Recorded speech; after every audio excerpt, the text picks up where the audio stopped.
सुद्धा असा आहे की एखादं सुंदर फुल म्हणजे सुंदर फुलाला सुंदर म्हणून आहे का,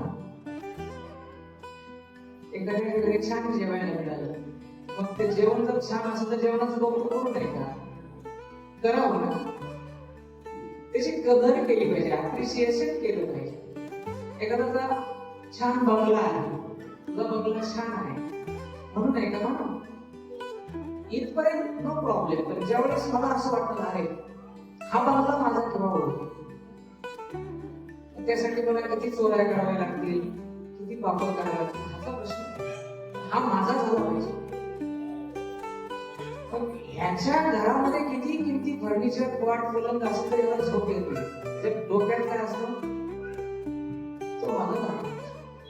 म्हणजे घराच्याच बाबतीत काय, प्रत्येक गोष्टीच्या बाबतीत एखाद्याच्या खिशाला चांगलं पेन बघितलं, चांगलं वाटतं हे पेन माझ्या खिशाला असतं, त्या चांगल्या पेनाला चांगलं म्हणण्यात प्रॉब्लेम नाही, पण ते मला असलं पाहिजे ही भावना निर्माण झाली की मग प्रॉब्लेम झाला त्याला असं.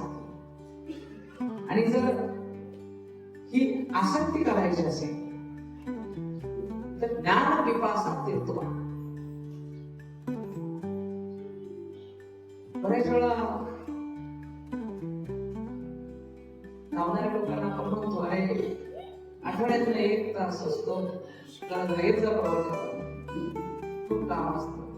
बरं काम असतं काय काय काम असतं, पोटासाठी करावं. तुझं पोट किती असेल एवढं जे भरतच नाही 24 तास काम करून.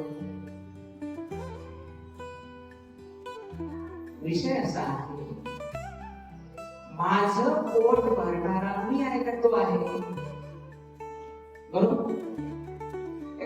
18 वर्षाची मुलगी, लग्न होतं, गरोदर होते, बाळाचा जन्म होईपर्यंत तिला दूध येत नाही, बाळ जन्माला आल्यावर दूध येतं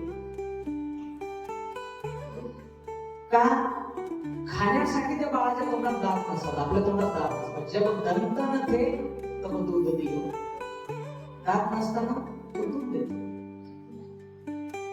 दात आल्यानंतर त्याच्या अन्नाची व्यवस्था तो करतो. जेव्हा दंत दिले तो अन्न नथे त्याच्यावर भरोसा करतो का म्हणे घालून तयार होईल, खोटं नाही, त्याने घालला.